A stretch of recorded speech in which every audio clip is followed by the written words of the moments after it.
Good afternoon, everybody, and welcome to day 3 of Camping In.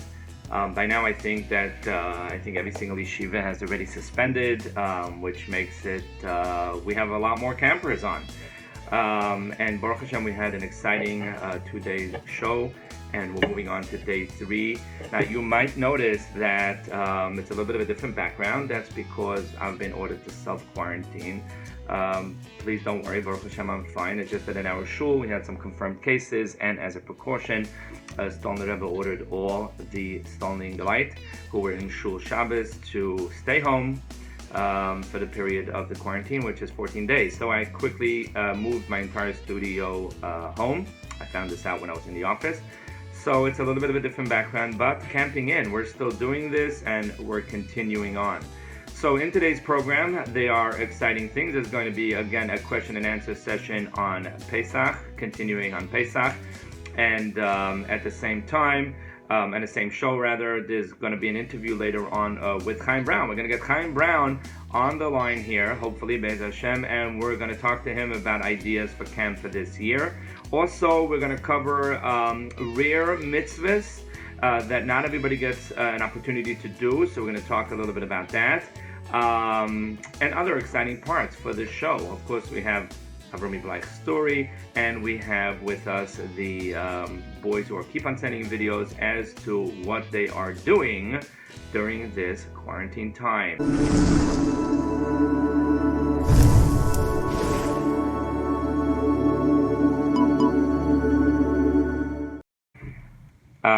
Also, I have with us in the studio, we have my son, Avram Chaim Cohen, who's a Chaverim camper, and he's also quarantined because there was a case in his cheder in Stolner Yeshiva, so we're really camping in here together. And congratulations for the winner of the raffle for yesterday's trivia, Yisrael Chaim Ellenbogen. If you're listening to the show later on, you can get on and tell us what you would want. $25 gift certificate to a store of your choice. Okay, Chaim, you can have a seat there, and Chaim is going to watch how we record this. Now, the boys who gave in videos of what they're doing, keep on sending those in. The raffle for that is going to be Be'ez Hashem tomorrow. We'll do a raffle for that every couple of days. So yes, if you sent it in, thank you very much. I have them, and we'll continue on. Yes, let's not wait any longer. Let's right away feature the guys who sent in their videos. We have some counselors who sent in videos as well, so take a look.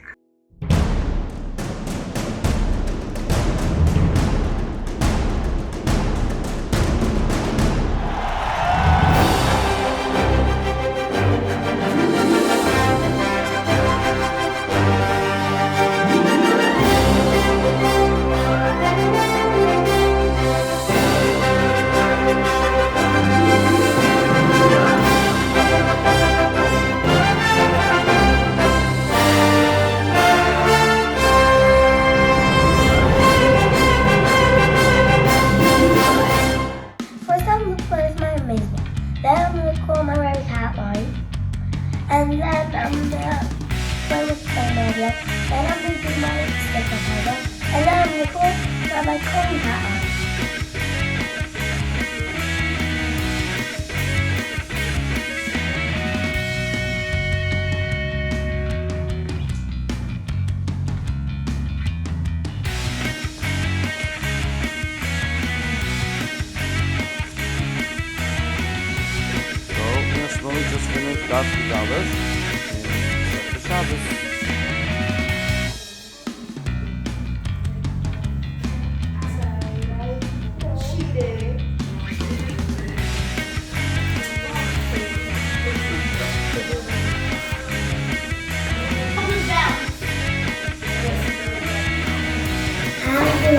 ישivos. היה חיימויז, ומה חלום.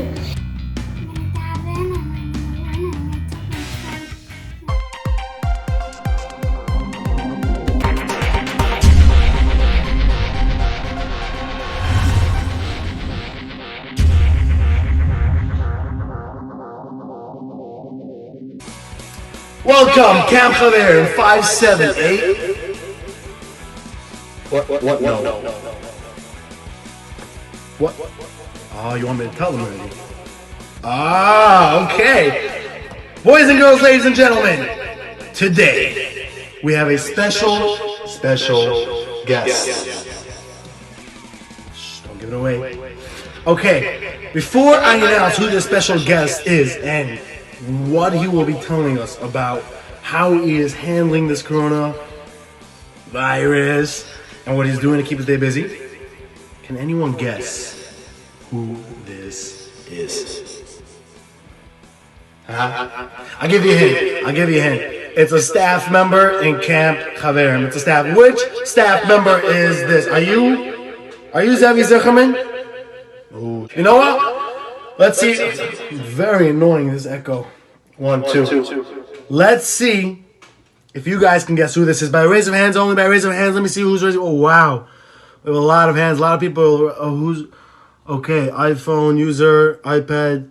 Give me a second. A lot of users. Oh! Yitzi Litchfield. Staff member Yitzi Litchfield online. Okay, so we definitely know it's not him. Yitzi Litchfield, can I put you on live? Maybe you can give a guess who this is. Yitzi Litchfield. You're on live. Yitzi Litchfield, what do you have to say? Who is this? Of course I know who that is. That is Machala Friedman. Has to be. You want to try again? Try again. Maybe it's Shmuley Schwartzman. Nah, he's too skinny. No,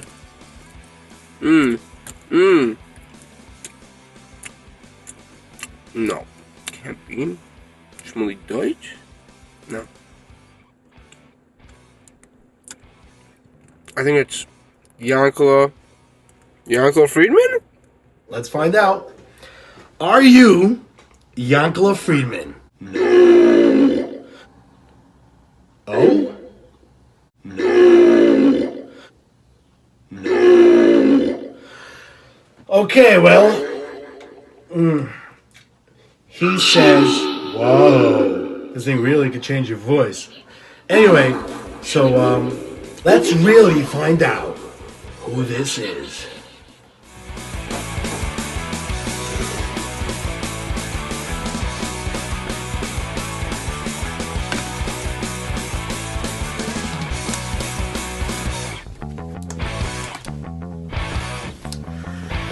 Woo! Whoa! It is so hot in there. Oh, no more masks. So, yes, it was me, and no one knew the whole time. Wait, we have to find a new type of mask because these masks are really, really hot. I have a new mask I'm gonna show you soon, coming up. But anyway, wow, am I excited to be here on the video broadcast. Broadcast. I said that. Hello, Camp Chaverim. Okay. I'm so excited. I don't know where to start. I'm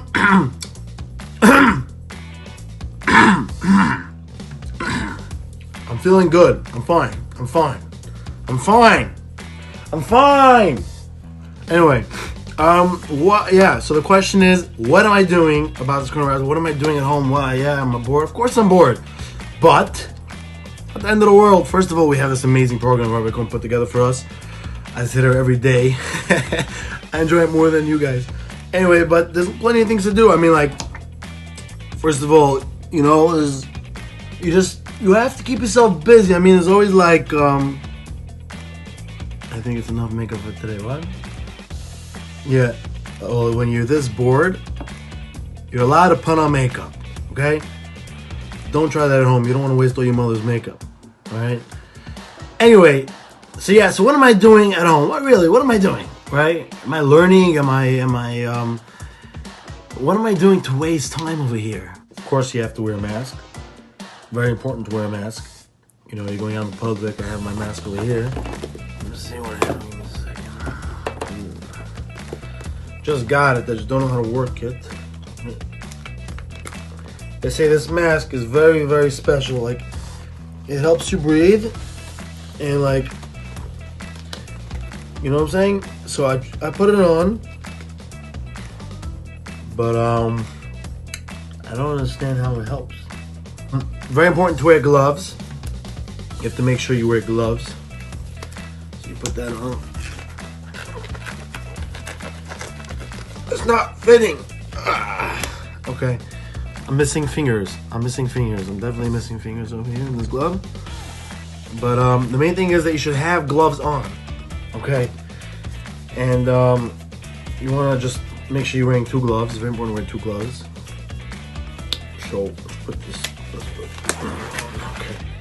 Okay. So I have some fingers in this one. Okay, now we're ready. So this is how you want to be. You know, maybe put on your hood. Try to be extra safe when you go outside. You just very important to just make sure you wash your hands every time you get back from the outside with soap. Let me take this off. Let me feel like I have fingers. Okay. Hashem's gonna have fingers again. Anyway, the mask is still on the head. Let me take that off as well. Wait a minute. It's supposed to go in the mouth or something. No? Oh, there we go. That's better. Now I have. I can't breathe in this thing. Are they saying it helps me breathe? I can't breathe in this thing. What's that? It's supposed to help. They say, hello? You hear me? Okay, stay safe. Oh, it's so hot under here. Okay, we're gonna take this over now. But, yeah. Most important thing is, ladies and gentlemen, boys and girls, stay tuned for upcoming news about this summer, this upcoming reunion. I said that. Reunion. And stay tuned. I'm bored. What should I tell you? I have blue eyes. See, I have blue eyes. My name is Ari Ganuth. I'm staff member at Camp Chaverimboyz. And I like chickpeas. Yeah, I like chickpeas. Yaakov is not the only one that likes chickpeas. I like chickpeas. But I'm so bored.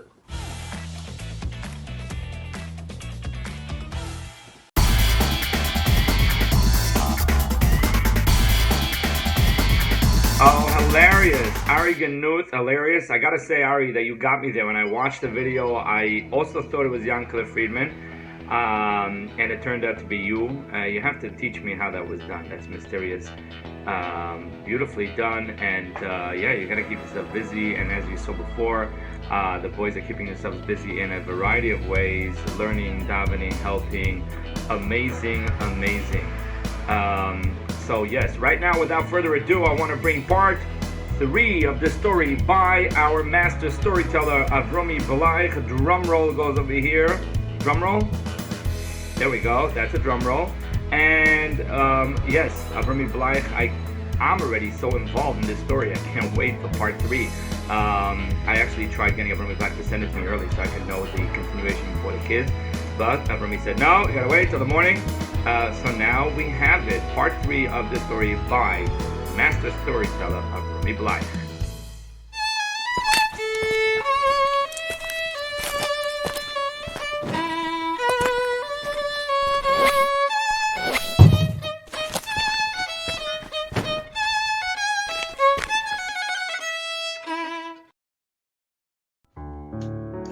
Kinderlich, where are we holding with this amazing story? Gewaltig story.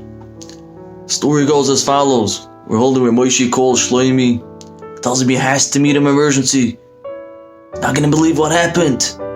He looks at him. What happened? And he tells him, I have to meet in person and then I can tell it to you. Now, Shlomi and Moshe lived in the same city. They were friends. They grew up, as we all know. They were in the same class, friends. They davened in the same shul, family friends. But they went on in life. Whatever happened in their childhood, they almost forgot about it. If they did or they didn't, we're about to find out. But, kinderlich, Moshe calls him with such an emergency, he has to meet him. Could only be in person.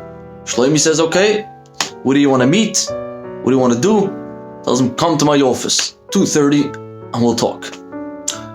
Shlomi gets all curious. What could it be? Has to talk to me, only in office, 2:30, what could it be? What could it be, Kendall? Who knows? You looking at me now, what do you think? Listen, you'll know.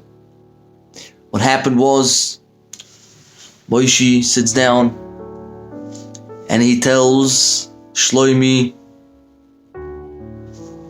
tells him, you're not gonna believe who came to my office 2 days ago. Shlomi says, who came? What's going on? Now Shlomi worked in the real estate industry. Moshe was a big doctor. He was from the biggest doctors in the town. Everyone knew about him. People used to come from all over the place to go see Moshe. Moshe tells him, you're not going to believe who came in. And not only who came in, the second he walked in, I froze. I recognized him. But he didn't recognize me. I couldn't look him in the eyes. When he walked in, I told him, give me a second, sir. I left the room. I came back 2-3 minutes later. I said, I'm sorry. I have an emergency. I have to go. Please come back next week, this and this day. The person looked at him a little bit weird. He waited a few months for this appointment, but he said, no problem, next week, this and this time, he's going to come back. Shlomi asks him, who's this guy? And he says, he's the kid that put me through hard times when we were in Cheder. He's the kid that put you through hard times when we were in Cheder. He's the kid that went and spread hatred to the whole classroom and nobody wanted to talk to me or to you. This is the kid and I cannot forgive him. What he has put me and you through, I cannot forgive. Now, kinderlich, this guy was a little bit curious to know what happens. Emergency has come back next week, but he said, okay, I'll come back next week. What happened was, Moshe asked Shlomi, what should I do? I can't look him in the eyes. I can't do this. Should I tell him who I am? Should I open up the secret? What should I tell him? What should I do? What should I do? Shlomi looks at him. He says, how about next week when he comes, I will be in the office together with you. And we will ask him, very open, do you remember us? Do you recognize us? And if he says yes, we'll take it from there. If he says no, we'll take it from there. Kindle of the next week, Shlomi is in the office together with Moshe. The secretary comes and says, this guy is here and ready. What happened was, Kinderloch, this guy walks in and he sees two people. He right away chapped. Realized something is off, something is weird. Shlomi gives him that look as if he wants to eat him up. And Moshe can't even look at him. And he asks them, is everything okay? Are you Mr. Moshe, the doctor? He says, yes, I am. And Shlomi asks him, excuse me, do you recognize us? Do you remember us? And he looks at them. He says, no. Who are you? Do I know you? What's your names? No, he knows Moshe, but where should I remember you from? Shlomi looks him in the eye. They're in the office. Silence. Quietness. This guy starts getting a little bit nervous. Like, what do they want? What's going on? Shlomi tells him, do you remember 20 years ago in Cheder, there was a kid named Shlomi in your classroom and a kid named Moshe. Now when this guy heard this, he froze. He right away recognized them and he didn't know what to say, what not to say. He froze. What happened after that, we're about to find out tomorrow.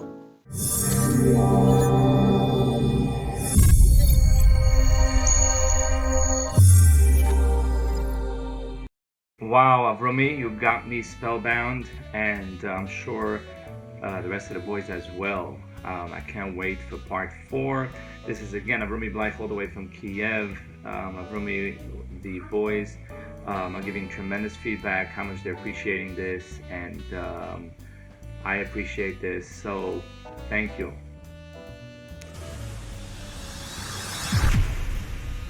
Alright, now we're going to take a break with a song by David Gabay, Boirei Olam. Very appropriate. His introduction there is that no matter what happens, keep up the spirits. Chaverimboyz, day 3, camping in. Take a listen.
בכל מידו ומידו שהוא מוידד לך שהוא מוידד לו בך בכל מידו ומידו שהוא מוידד לך ומוידד לו בכל מידו ומידו שהוא מוידד לך שהוא מוידד לו בך בכל מידו ומידו שהוא מוידד לך ומוידד לו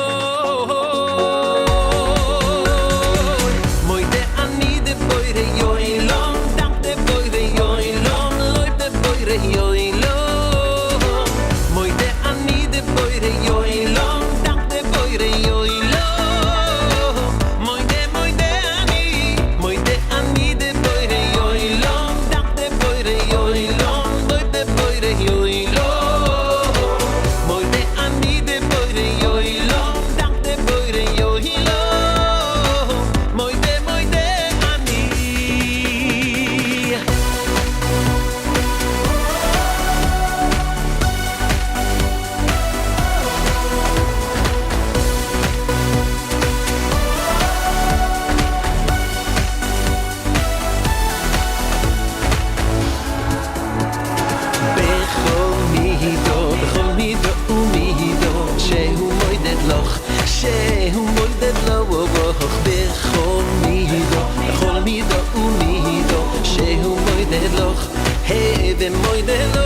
was good. Back up, back.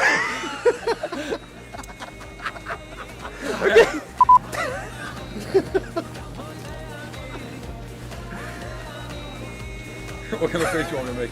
I don't even know. You don't even I'm gonna do the Are you having? You gotta get me doing it in the mirror, you know what I'm saying? Okay. I think you look so handsome, Danny. Let me see how this works. Where's that Gabe guy? The man.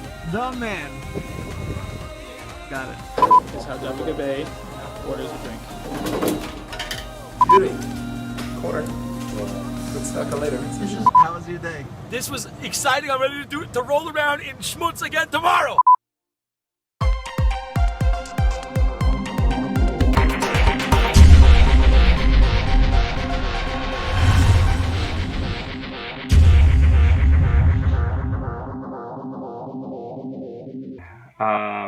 Again, just I said that on the first day. I'm just clarifying again that I keep the advertisements at the end because it's the people who paid for the video, and you know, it's only fair that we keep the advertisement. This is available free for people to watch, and that's why we have the right to show it. But we got to keep the advertisements at the end. So it's not like we're using this platform to advertise. This is for you boys and strictly for you boys. This is the only reason we keep it on there is because it is part of the video, and the people who paid for the video production of that song deserve to be recognized, so that's why we keep it on. So yesterday there were some boys who said, hey, you promised to share stories about the Gulf War. Yes, we didn't get around to it yesterday. I have some funny stories, some that are directly related to the war, some after. But first, I also promised to show also a picture. So let me just share one short story about the war, just my experience, and then the picture. So it's just a little bit funny. Like I said, each house, each apartment created one room that was called a sealed room, or the way they called it in Hebrew, cheder atum, where you put tape on the windows, put plastic, so you blocked gas from being able to come in. And we also taped like the doors around. It was like, you know, like when you went into, like when the alarm siren went off that the missile was coming in, you had to go into the room and put tape all around. Now, the first night that it happened was 2 a.m, and I was, you know, sound asleep, and then the alarm went off. Saddam Hussein was sending missiles to Eretz Yisrael. There's radar, so they can see it's coming in, and we all scrambled to the room. I remember actually going onto the porch and watching the whole Yerushalayim like wake up, because we lived on a mountaintop. And we went to the sealed room, and we quickly put on the gas masks. And we sat in the middle of the room, and we were, you know, waiting, and you listened to the radio for instructions as to what to do. And it was very scary. You could talk about that at a different time. I was very, very scared. But we were there for a long time. The first time we were there for a couple hours, because after the first missile fell, they tested. It ended up being that he did not send any chemical weapons at all, but they didn't know that, and every time they were careful. Now, while I was there, I was thirsty, and you weren't supposed to leave that room. The only liquid in that room, we had cases of root beer. If you don't know what root beer is, well, you can get it, you know, in the store. Just look out for root beer. It's not beer. It's made out of wheat. That's why it's, you know, called beer, but it doesn't have any alcohol. It's a funny tasting drink. Adults like it, not kids. But that was the only liquid that was in that room. And when I got very thirsty, there was actually a funny, like a pipe coming out of the gas mask with a plug at the end, not to allow any gas. But if you needed to drink real bad, you'd open it up and put it in a bottle, and there was a straw inside, and you can drink it up. And during that war, I drank a lot of root beer, because once I did that, the first night, every time I got thirsty, there was root beer in that room. So I got to like root beer through that war, the Gulf War. So yeah, that's just one funny little thing that happened. Maybe later on in the program I'll share with you about the time that I gave myself the shot. It's a little bit of an embarrassing story. You know, just tells you how silly I was as a kid. But that didn't happen during the war itself. It happened a little bit later. But yes, that's a little bit of a funny story of how I got to like root beer because of the war. Right now, we're going to cut out to the live part of the show where we're going to take time to ask you questions and you'll get to have answers. We're going to do a little bit different today, a little bit different, as we're going to do a little bit of Pesach. But if we have time, we're also going to do some interesting questions about famous sayings. They are like famous sayings, like, people said, like hacking a chinik. Where does it come from? So we're going to talk mostly about English sayings, and we'll see if you can guess where they come from. So we'll do a little bit of each. I know we're going to be short for time. We're going to do some questions on Pesach, and we're going to do also some questions about different sayings. And then we have the second part of the show about rare mitzvahs, and we have an interview with Chaim Brown. Stay tuned. Camp Chaverimboyz, camping in day 3.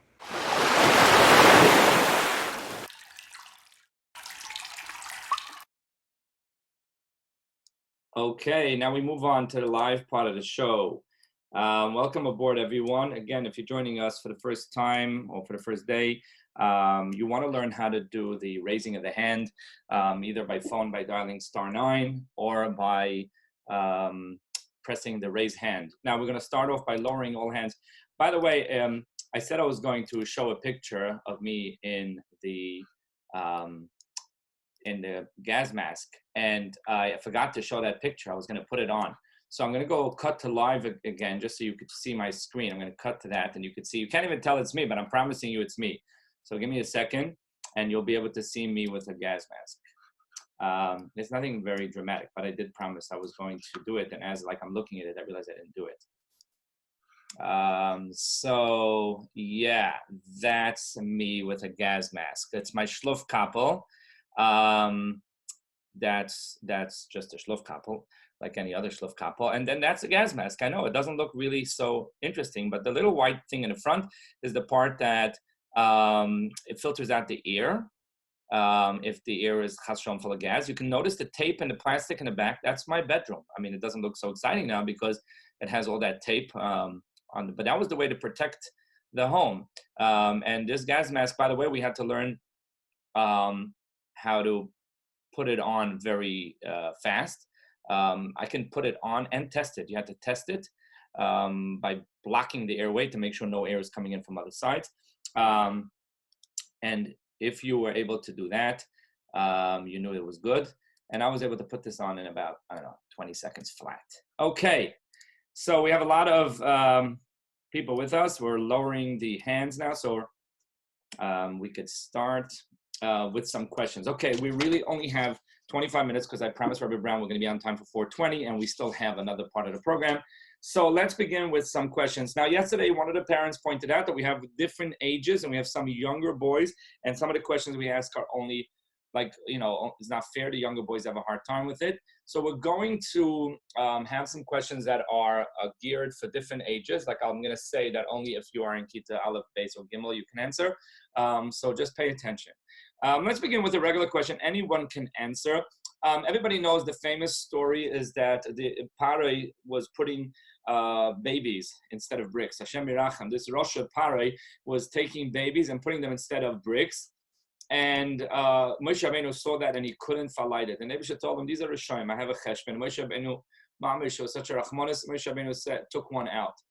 And the one that he took out grew up to be someone famous, somebody no good. If you know the name of who is that baby that Moshe Rabbeinu pulled out of the brick, who was that baby? What was his name?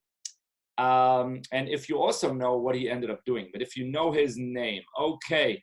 We have with us Melnick. Melnick, you're on. Melnick, how are you? Good. Oh, good to see you. Okay. Oops, 1 second. A second. There we go. Okay. First of all, we have 2 Melnicks with us. Yankee, and what's the younger one's name? Aaron. Aaron? Excellent. How are you enjoying time home and not in Haida? Honest, is it good or no good? Both. It's both. I like that. You see, Yankee Melnick is such a smart boy. He knows you can't say it's good, you can't say it's not good. So it's both.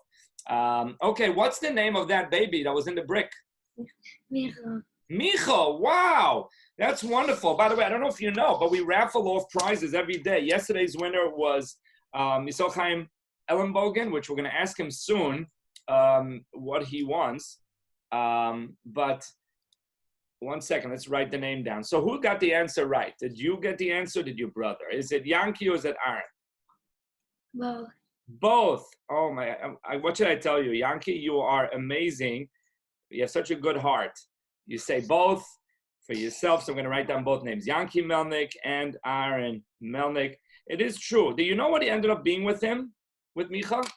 He threw in the gold piece what Moshe and he threw in the being up Yasser's kaver. He threw it into the pot where they made the argon and it came out. Correct. Wow. You really learn a lot in Yagdal Torah. It's unbelievable. Yagdal Torah, right? That's the Chayda. Which Chayda? Changed to Vaksha Hashem. To which one? Vaksha Hashem. Vaksha Hashem. Wonderful. So this you learned in Vaksha or you learned this in Yagdal? You don't even remember. Okay, both of them are wonderful chedarim. Both of them are wonderful chedarim, and it's true. Micha was the one who ended up doing Avodah Zorah. He ended up throwing the piece into the fire, and he made it become. Hi, how are you? It's my former campers. He ended up making out of it the egel. So that's the correct answer. Thank you very much, Melnick boys. Regards to everybody, and yes, thank you. Okay, let's move on with another question. You're going to stay in the main part of the screen until I pick somebody else. So you'll have to deal. Okay, who was the last one from the Shvatim to be nifter? Who was the last one from the Shvatim to be nifter? Wait, let me lower all hands. Start again. Okay, raise hands. Who was the last one of the Shvatim to be nifter? Who was the last one of the Shvatim? Mati Fish, you're on. Mati Fish. Mati? Mati Fish? No, he's shy. Mati Fish, if you hear us, can you hear us? You can hear us, but we don't hear you. I'm not sure why. Maybe your mic is not on. Is your mic on? Try again. I don't know why it's not going. You hear us. We don't hear you. Okay, you're going to have to spell it out for me. Which one of the Shvatim was nifter the last? Did you say now Yishmael? Okay, the first letter is Lamed. Very good. So did you say Levi? Okay, thumbs up. I don't know why it's not going. I think your mic is off because I unmuted you. Beautiful. Okay, Levi, that's correct. You know, I want to tell you something. I always knew to have the best campers in the world, but I didn't know I have the smartest campers in the world. Mati Fish, that's correct. Shevet Levi, he lived to the latest. He was nifta. The last one was Shevet Levi. So that is correct. That's wonderful. Okay, we're going to mute you again, even though you weren't really unmuted. I don't know why. It didn't change. Okay, now I want to give a question to a younger boy from either Kita Aleph, Beis, or Gimel. So if you're Kita Aleph, Beis, or Gimel, and parents can help their kids, you can raise your hand for the following question. Only if you're in Kita Aleph, Beis, or Gimel, could you raise a hand? Okay, and that is the pasuk. Now in the Haggadah, we say that there are 4 children that are mentioned in the Haggadah. Keneged Arba Bunim Dibra Torah is that there are 4 children mentioned in the Torah. How we should tell them Yetzias Mitzrayim? Which are those 4 children? Which are the 4 children that are mentioned? Only if you're in Kita Aleph, Beis, or Gimel. Famous singers. Where's famous? Where did that disappear to? It was on, then it was off. Kaf. Okay. Kaf, you're on. Can we turn on your video? Yeah. Okay, so I just sent you to turn on, if you can turn on the video. Chochem, Tom, Shada,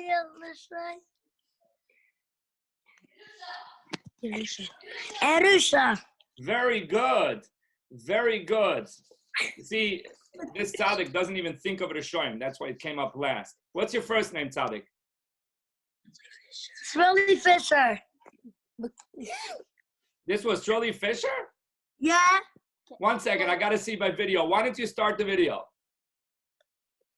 Because fish is still on the video. I can't. No, you 1 second. No, but did you start your video? 1 second, we're fixing it. You're fixing it. Very good. We see we have technicians also. 1 sec. Yeah, I don't know why it's not. Wait, you could go more. For some reason, it's not going. How do you do it? How do you do it? Well, I sent you a message to open the video, but it's fine. We're gonna move on. We'll move on. Okay. So very good. So wait, Shirley Fisher? Yeah, and Chio, and that's it. And Davikaf. And Dovi Kaf. So who's getting the answer? Who's the one that's in Kita Aleph, Beis, and Gimel? Shirley Fisher. Shirley Fisher. Wonderful. Shirley, it's good to hear from you, Shirley. We help him. We help him. You helped him. That's good. That's good. Okay. Okay, we're going to mute you now. I see some questions coming in. How can I raise my hand that you see? The way it works is that if you're on the phone, it's by pressing *9. If you're on Zoom, there is a button on the bottom. I think it's by reactions or something, somewhere around there. You have to look at it. That's why I gave a little bit of a head start. I don't usually raise hand. Is it where? By manage participants? By participation. So, okay, my son is here. He's telling me participation on the bottom. I'm not sure, but you should look at it. It should be a little button saying raise hand. So if you see that button, good. And that's how you raise your hand. Okay, we're going to move on with another question for everybody. I lowered all hands. And the next question that we're asking is, when we burn the chumetz, we say kol. What are the next two words? Kol blank blank.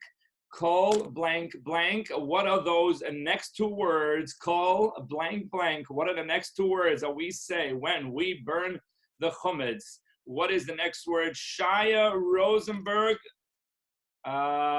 Wait a second. I was trying to get Shaya Rosenberg and it ran away from me. Shaya Rosenberg, don't move. It just jumps around. When everybody raises hand, it moves around.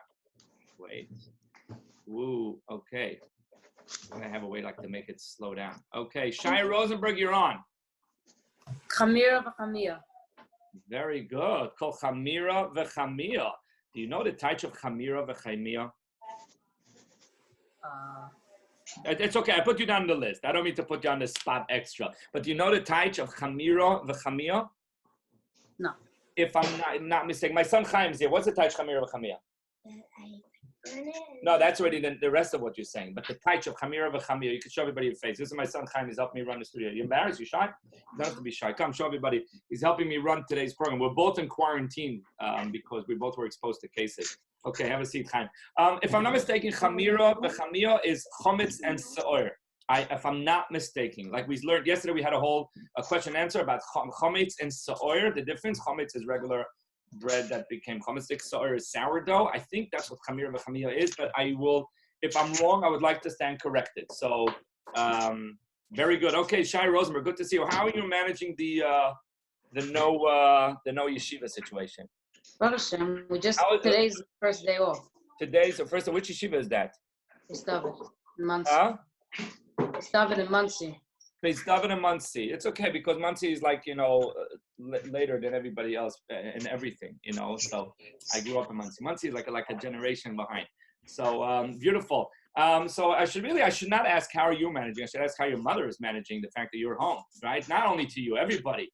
It's not a question so much for the kids, a question for the parents. Okay, so thank you very much. We put you into the $25 raffle.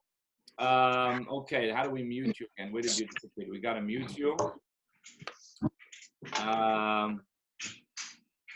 Here we go, mute. Oh, you muted yourself. These guys are so tech savvy. Gavaldik. Okay, let's move on with another question. Are you not muted yet? Who's not muted? Looks like everybody's muted, so I'm trying to figure out. I still hear somebody. I'm not sure who it is that's not muted. Okay, go figure. We'll figure it out, I guess, soon. I don't know. Somebody is thing. Okay, I can do it. Okay, we did mute all. Okay, let's move on. We're gonna lower all hands again, and we're gonna move on to. Yes, very good. You're back on here again. That's fine, but you're muted. That's what I need. Okay, let's move on with another question. Okay, by the way, boys, don't be afraid to answer in case you get it wrong. That's what Chazal teach us, is that you only learn by asking. And so I'm doing the asking. But you know, if you get the answer wrong, it's okay. So what? So 143 people watched it, right? So we got it right, we got it wrong. Okay. The next question is again only for younger children. If you're in Kita Aleph, Bais, and Gimel.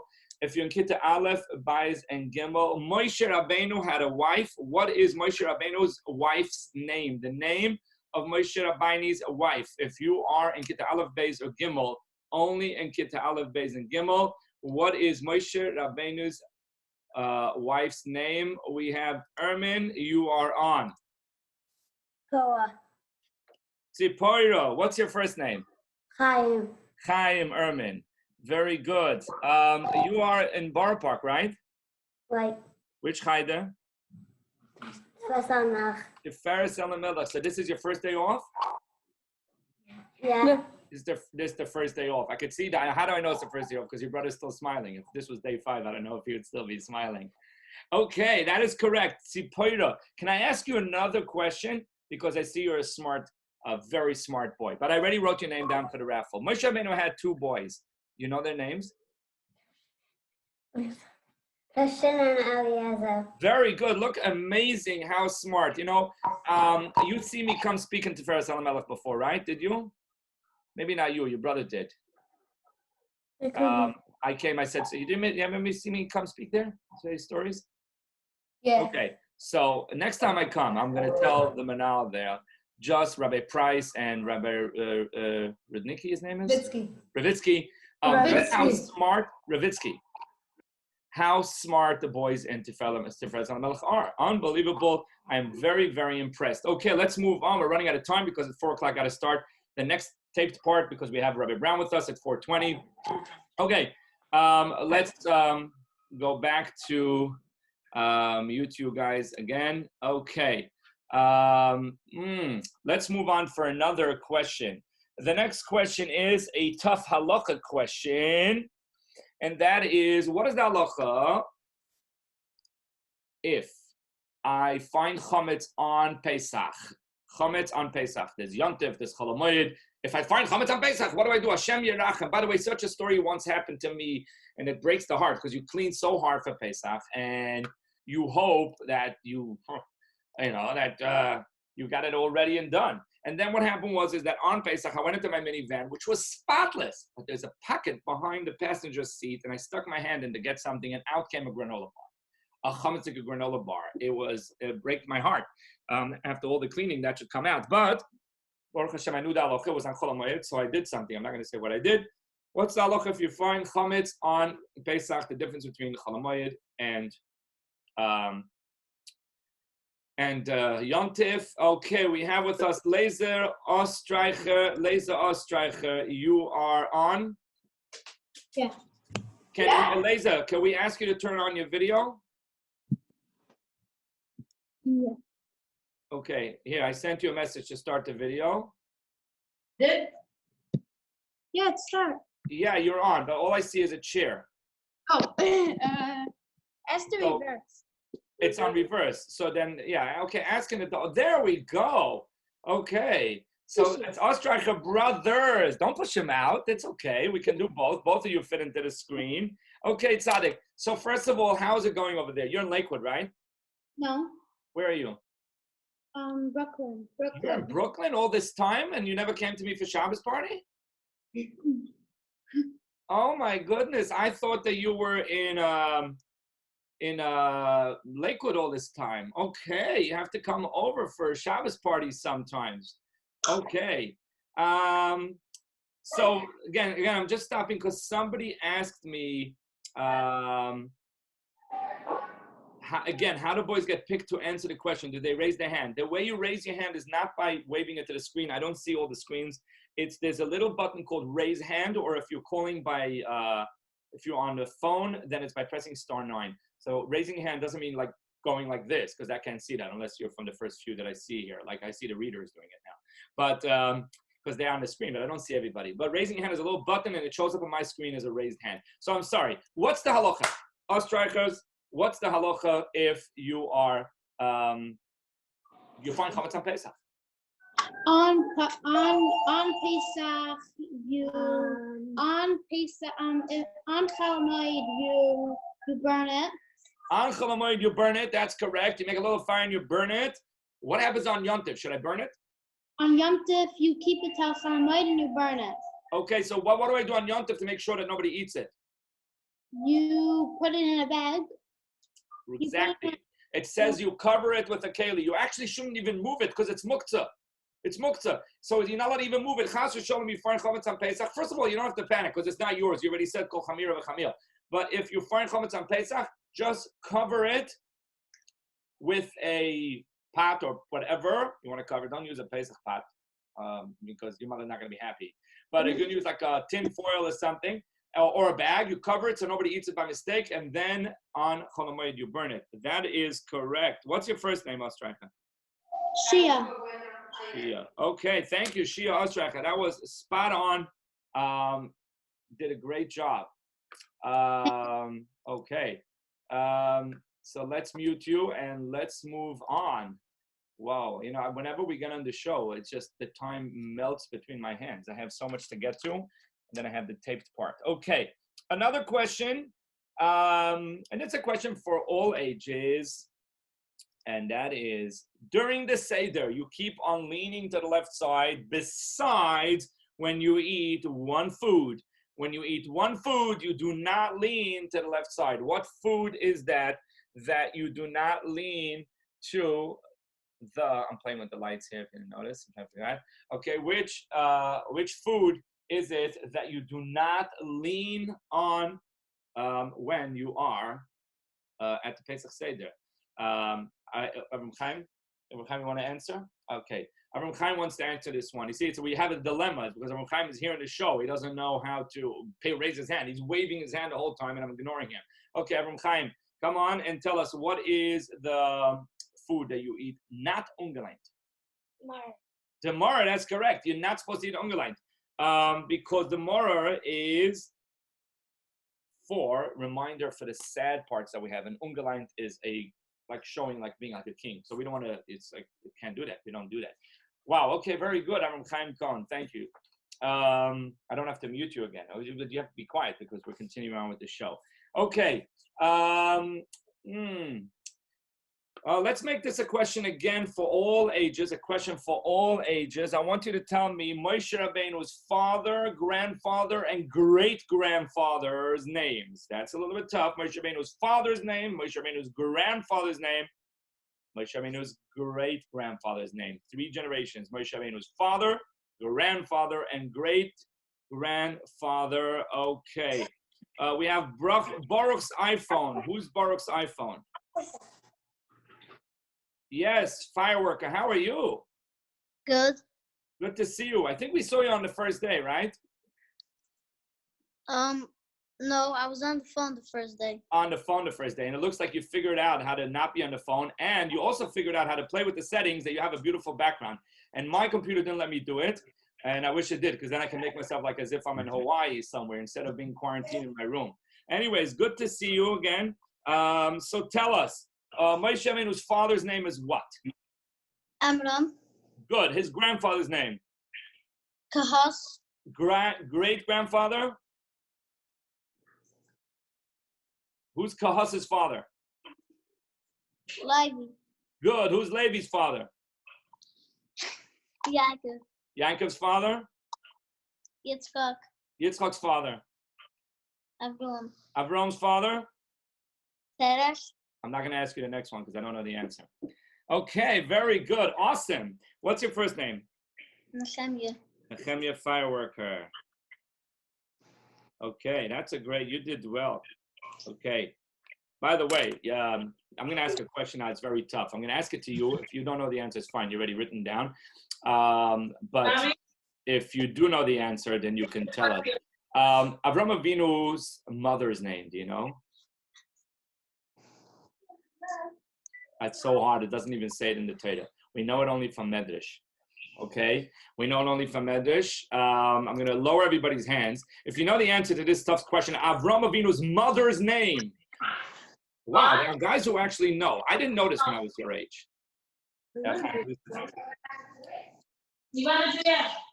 Okay, so we're going to mute you here, and we're going to pick somebody else. Avram Avinu's mother's name, Yahoo. I don't know who Yahoo is over here. Yahoo, speak up. First of all, what's your name? Ellie. Ellie, because I didn't recognize you with the earphones. Engelman, right? Yeah. Okay, Ellie Engelman. Ellie Engelman. So tell us, do you know what Avram Avinu's mother's name was? Basia. No, Basia is Moshe Rabbeinu's stepmommy because she took him out of the water. That's very good, Basia. But that's not Avram Avinu's mother's name. That was a good try. By the way, I like those earphones. What kind of earphones are they? That I don't know what it is. Unfortunately, I'm a big Amoritz in technology. I don't know. I just know that it looks good. It looks like it filters out the noise. That's the main part. Anyways, how are you sitting out this cheder situation? Good. How's your mother managing? Is she managing? She's not managing at all. You know, somebody told me, hey, I'm running a mommy's school. And by 11 o'clock, I sent the first kid out.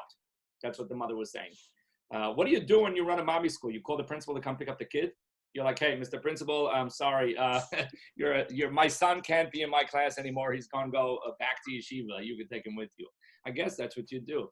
Okay, excellent. Good to talk to you, but that's not the correct answer. We're going to go to somebody else. Okay, the best. Who's the best? Go ahead, the best. I don't know who the best is. You can start your video, the best, and then we can know who you are. The best, can you hear us? I guess not. They can't hear us. Okay, let's try somebody else. Joel. Who's Joel? Can we ask you to start the video so we can see who you are?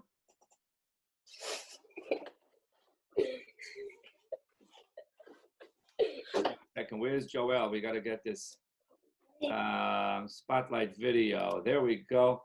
Oh, here's Joel. What's the Joel? What's the J in Joel?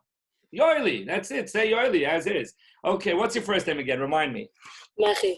Mechi. Okay. So, Mechi what? Gross. Okay. I thought it was gross, but I don't want to say the wrong name here. That, you know, it's been 6 months since the summer, so.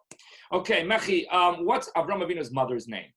Amasloy Bas Karnavoy. Amasloy. Karnavoy is already his grandmother's name. Don't push it. I wasn't asking. Amasloy Bas Karnavoy. It's true. It's a funny thing. Amasloy was her name. So next time if you're looking for a kiddush for a name, and you want, you know, you think for an original name. You don't want to do a Tzipi. You don't want to do a Chani. You want to do something original. Amasloy. You could do Amasloy. Wow. Where did you learn that? Where did you know that from? Baba Basra. Oh my goodness. You got like a family to me. I can see your eyes moving around. Yes, I think it's a Gemara. It's not a Pasuk, for sure not a Pasuk. Good job. Good job. Mechi Gross. We wrote you down. Good job. We're going to mute you now. Okay. We're going to move on to the second part of the program just because I don't want to run late. If we have more time for trivia later, we'll do trivia later. As I told you, I wanted to get to the part where we have word teasers. I have sayings like where they come from. It's very funny, but we're going to move on now to the second part of the program that is filmed live. I mean, not filmed live, that's being pre-taped. And then at 4:20 or 4:25, actually, we have an interview with Rabbi Brown. He's a very busy man. It's not easy to spot him and to get him. I'm trying to reach him for 3 days. And, you know, because of this whole coronavirus, I text him, are you alive? Rabbi Brown, are you alive? And he said he's alive, Baruch Hashem. So he's going to join us later on today. Okay, so let us move on to our next segment, which we're going to talk about in this segment about rare mitzvahs And we're going to do a throwback for week 3. We're day 3 of camping in. We're going to do a throwback to week 3 of Camp Chaverim. Somebody said to me, "Rico, what are you going to do with throwbacks after we're 8 days? Because we only had 8 weeks." That's a good question. There's so many things to cover. And with a group of Talmidei Chacham like you, I'm not worried. There'll always be what to cover. Right now, we are moving on to the second part of the show, rare mitzvahs and a throwback. Enjoy and take a listen.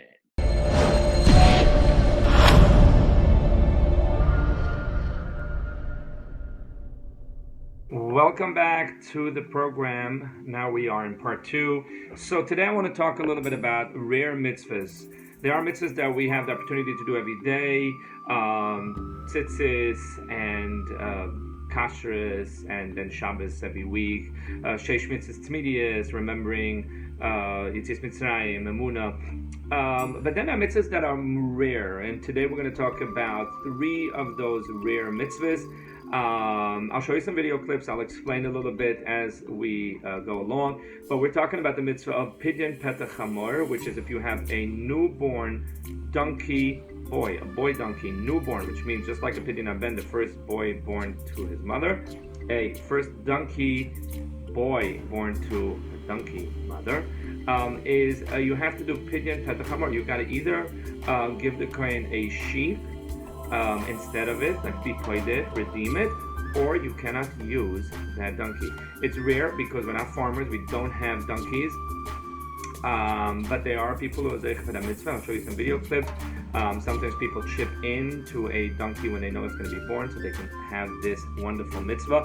And the reason for the mitzvah is because if you look in the chinuch, by Yetzias Mitzrayim, the donkeys carried for us the gold and silver and everything we were taking out of Mitzrayim, and the Eibusher doesn't take away from any small, even an animal, even a plant. If they did a chesed, they did something, and forever there is a mitzvah of Pidyon Petach Hamor. So here you're watching the San Klosenberger Rebbe, I believe in Eretz Yisrael, who's making the mitzvah. I don't think he owns donkeys on a regular day, but he probably either got it as a gift or he was mishtatef in it. Now you notice that there's a donkey decorated, and then there's right next to him a sheep. Now, the owner of the donkey is going to give the kohen a sheep. That's the mitzvah. This, I know you're going to say, how can this be a baby donkey? This donkey is probably just a month old. Don't forget, donkeys, when they're born, a couple hours later they can start walking. So he made the bracha, and he's going to take the sheep, and sheep are not, they weigh, and he's giving it to the kohen.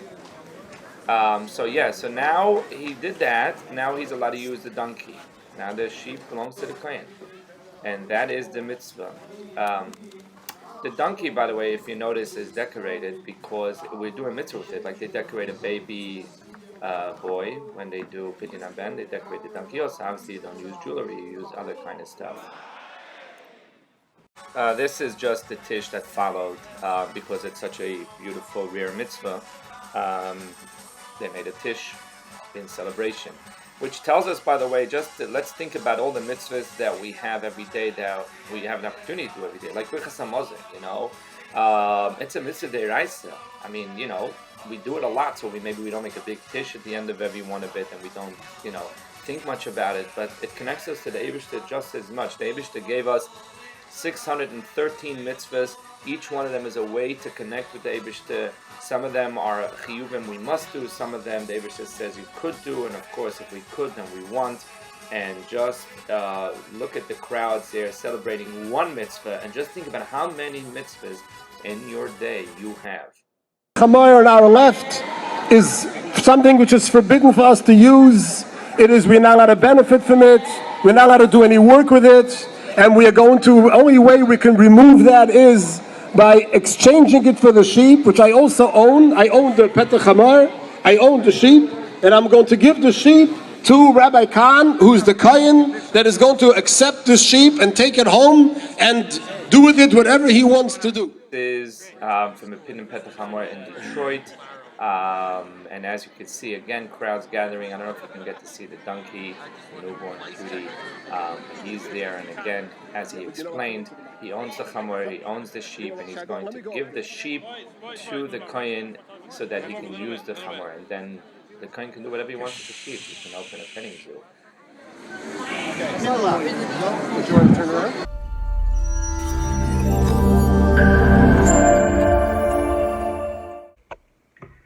This other mitzvah we're going to see now is mitzvah of shiluach hakan, which is to send away a mother bird when they are eggs or when they are chicks. It can't be in the middle. That's part of the trick. You got to really know what you're doing. It's not that complicated to do. Part of the reason people don't get to do it too much these days is because you need to know the halachas. It has to be hefker. It can't be that you own it. So if it landed on your windowsill, that might be a problem. You have to be mafker it before it gives birth to the, before it lays eggs, sorry. And there's also, it has to be a certain kind of birds, kosher birds. So there's some halachas, but it's a wonderful mitzvah. It's actually one of the mitzvahs that says, Laman yarichun yomecha, that you'll have a long life. We don't know the reasons for the mitzvah. The chinuch brings some reasons, but the Gemara brings down is that you cannot go and make this be about rachmanis, like that the Eibusha says, send away the mother so she doesn't see when we take away the eggs. Even though, that could be part of it, but the Gemara says you can't go and say, oh, that's the reason. We never know 100% the reason for mitzvahs, even though, again, you could look in the chinuch, and he talks about shiloh hakan, about not taking away the babies in front of the mother. In the times that they used to harvest eggs, they used to take eggs for, like we do with chickens. You don't want to do it in front of the mother, but again, it's only for birds from the hefker. There's a lot of halachas. We'll show you a little bit of that as well. As you can see, this is on the roof of a private property, which means that when they saw the bird starting to build a nest there, they will mafker it. You just got to say, okay, that is hefker. And there we go. He sent away the bird, and then now he's going to take and see if there are eggs or chicks. Like I said, you wanted to make sure it's either chicks or it's eggs. If it's already eggs that started forming, that is no good. As far as I know, I might be mistaken. And hey, you got to be careful walking down the ladder and see, hey, are there chicks? Were you zeichet to be mekayim the mitzvah? And there we go. You could see the one egg, one chick, and one already hatched. Wow! And there he was zeichet to be mekayim the mitzvah. Here's another clip from Yerushalayim. I don't recognize him. You notice he used a stick to make a noise, which chase away the bird. You don't have to physically pick up the bird. You just have to get the bird to go away. It can be because you scared her with a noise. It can be because you picked her up and you sent her away. And as you can see, he found eggs. Again, it's on a private windowsill, which means that he obviously was mafkid when he saw it coming. When I was a kid in Eretz Yisrael, we was zeicha for this mitzvah. We had birds on our porch, and we were mafkid and we did the mitzvah. And I actually ate one pigeon egg. Don't go ew because it tastes the same as any other egg. We had 2 eggs from that bird nest that we did shiloh hakan. One of them had a blitztrap, blood drop, and the other one was okay. Now you notice he's checking it with a flashlight, and the reason he's checking is because, like I said, if I'm not mistaken, once it starts forming inside, like it's already not anymore an egg, and it starts becoming like legs and whatever inside the egg, it's becoming a chick. You're not yotze the mitzvah. It has to be either beitzim or efroichim, it says in the pasuk. So I believe that's what he's checking. He's running the egg through on a flashlight, checking to see if it is clean and clear. Like I said, I got to eat one from a pigeon. It tastes the same. It makes like a cute small omelet. Also, because we're not in farming communities, we don't get to be mekayim the mitzvah of leket shechicha and peah, which is that when you harvest, when you take the wheat into your house, when you're a farmer, you're growing wheat, a lot of wheat, and then you have to leave peah, one corner of the field, for the aniyim to take. Leket is that if you drop, as you cut, you drop certain stalks on the floor. Those you cannot bend down and pick up. You got to leave it for the aniyim. You can't be stingy, like everything for yourself, the Torah says. And also shechicha, if you forgot a few bundles in the field, you cannot take it. Very rare if you don't have a farm to be mekayim these mitzvahs. In the following clip, you'll see a farm in Eretz Yisrael where they invite people to participate in these mitzvahs.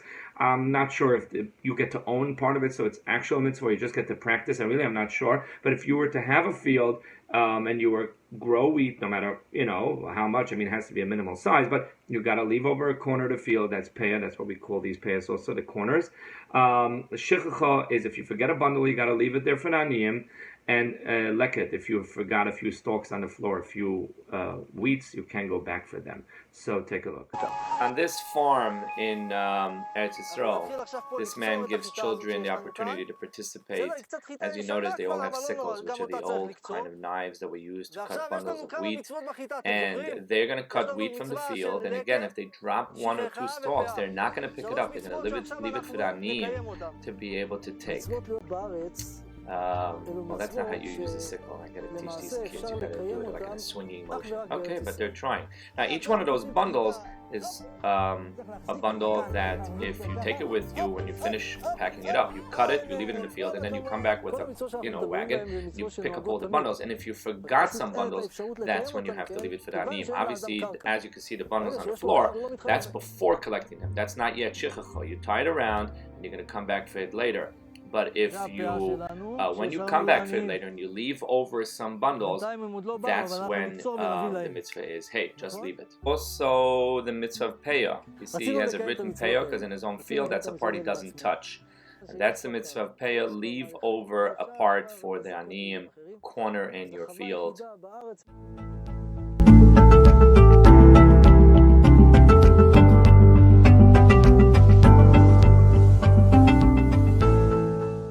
Wow, amazing to watch mitzvahs that we don't get to do every day, and the Eibishter should give you the opportunity to chaparayim, but it just brings out each individual mitzvah, how much we can connect with the Eibishter.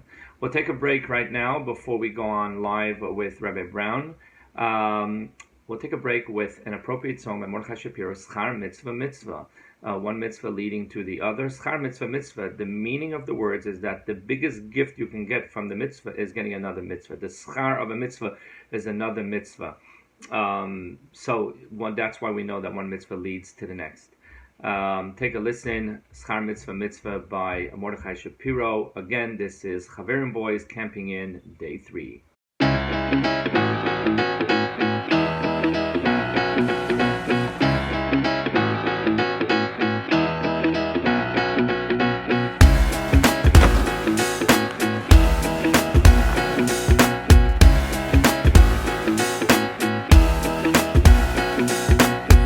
Oise mitzvah achas getano bisimcho Yegagalu loi chasois mitzvah Gedoy lamer ishoino Oise mitzvah achas getano bisimcho Yegagalu mitzvah Gedoy lamer ishoino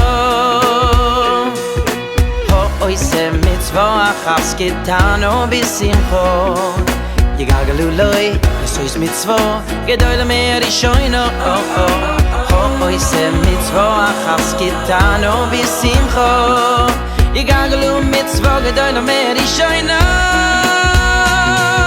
Schar mitzvah mitzvah Ein davar kitzvah Wenn mit tut a mitzvah Chab min noch a mitzvah Peider seh Oe la mazeh Umstamel la mabo Schar mitzvah mitzvah Ein davar kitzvah Wenn mit tut a mitzvah Chab min noch a mitzvah Umstamel la mabo Gitano bisimcho Yigagalu loi Asois mitzvah Gedoy lamer ishoino Oise mitzvah Achas gitano bisimcho Yigagalu mitzvah Gedoy lamer ishoino Oise mitzvah Achas gitano bisimcho Yigagalu loi Asois mitzvah Gedoy lamer ishoino Oise mitzvah achas getano bisimcho Yegagalu mitzvah gedoy lamer ishoino Schar mitzvah mitzvah Ein davar kitzvah Wenn mit tut a mitzvah Chab min noch a mitzvah Peider seh Oe la mazeh Umstamel la mabo Schar mitzvah mitzvah Ein davar kitzvah Wenn mit tut a mitzvah Chab min noch a mitzvah Umstamel la mabo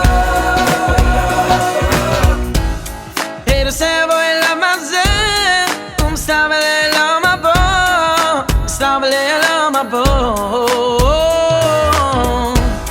Pero se vai la maze Umstabele la mabo Umstabele la mabo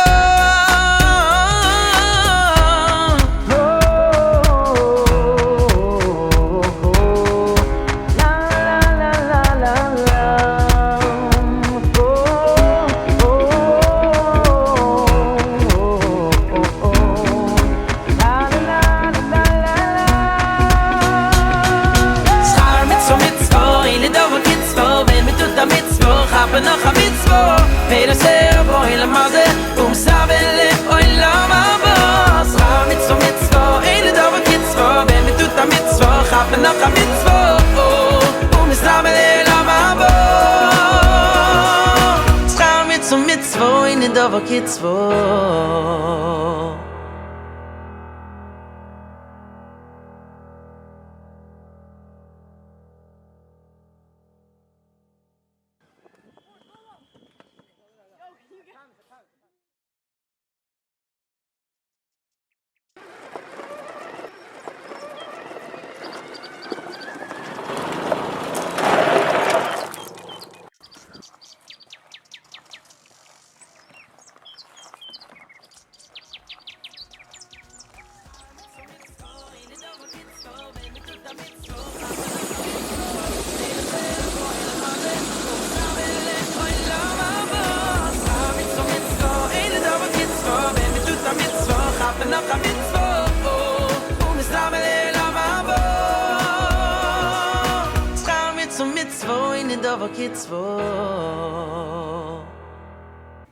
Great song by Mordechai Shapiro.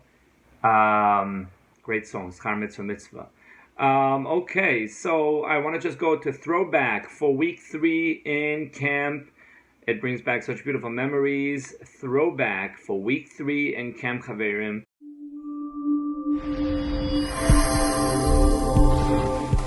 Hey, everybody come along for the ride. Hey, are you really gonna stay inside? Yeah, put your hands in the air. Yeah, we're going somewhere. Hey, everybody come along for the ride. Hey, are you really gonna stay inside? Yeah, put your hands in the air. Oh yeah, we're gonna be there.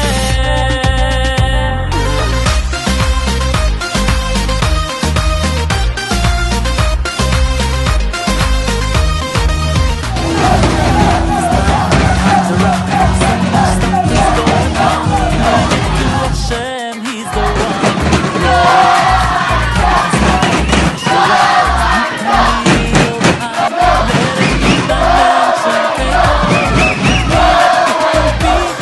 springs under your feet, yeah.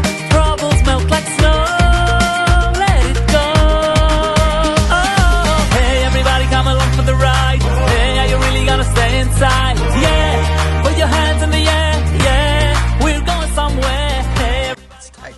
It's very, very tight. Green team, orange team. Every kid is putting in every ounce of koiches to try to win this Olympics. Let's see who's gonna win. the ceiling, happy and free.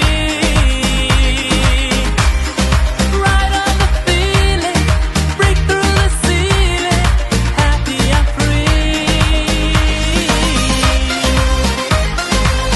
Go, go, go, go, go, go, go. Life is great, celebrate. Take the time to meditate. Nothing's gonna run away so easy, my friend. Find release, inner peace. Slow down the velocities. It's gonna be. Harry, good from Orange Team. What does it feel like being an Orange Team now? All the kids cheer. Orange and green team, activate. Let it go. Hey, everybody come along for the ride. Hey, are you really gonna stay inside? Yeah, put your hands in the air. Yeah, we're gonna be there. Hey, everybody come along for the ride. Hey, are you really gonna stay inside? Yeah, put your hands in the air. Oh yeah, we're gonna be there. Right on the feeling, break through the ceiling, happy and free. Right on the feeling, break through the ceiling, happy and free, happy and free.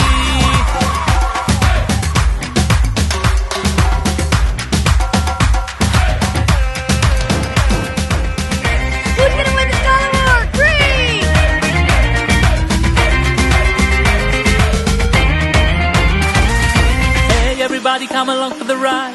Hey, are you really gonna stay inside? Yeah, put your hands in the air, yeah, we're going somewhere. Hey, everybody come along for the ride. Hey, are you really gonna stay inside? Yeah, put your hands in the air, oh yeah, we're gonna be there. As a judge for my very first time in the best camp in the world, Camp Chaverimboyz, I'm about to go out right now and announce the score. It was very close, 13 points. It means a game, one game would have been, but only one team won. We're about to find out who it was.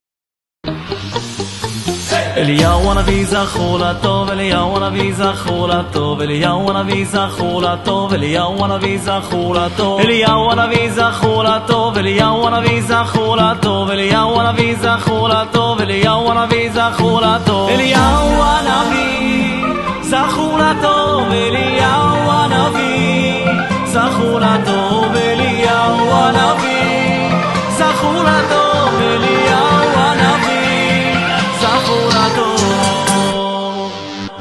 Eliyahu Hanavi zachor latov, Eliyahu Hanavi zachor latov, Eliyahu Hanavi zachor latov, Eliyahu Hanavi zachor latov, Eliyahu Hanavi zachor latov, Eliyahu Hanavi zachor latov, Eliyahu Hanavi zachor latov, Eliyahu Hanavi zachor latov, Eliyahu Hanavi zachor latov, Eliyahu Hanavi zachor latov, Eliyahu. I hope it triggers the same memories by you as it does by me. I miss camp. I want to go up to camp already. I want to be with my campers. But right now we're camping in, and right now we're going to go and try to connect with Rabbi Brown so we can discuss some exciting activities of past, present, and activities that we may want to incorporate. So sit tight, and we are continuing on.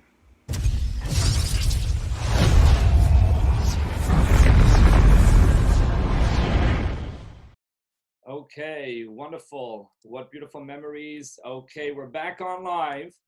And if I could try to find Rabbi Brown over here. Chaim Brown, look, I found Chaim Brown on, oops. Wait, I unmuted the wrong person. Okay, wait. I told you this thing moves too fast. With a lot of people one time. Chaim Brown, Rabbi Brown, sit tight out right there. I unmuted you. And 1 second, Chaim Brown.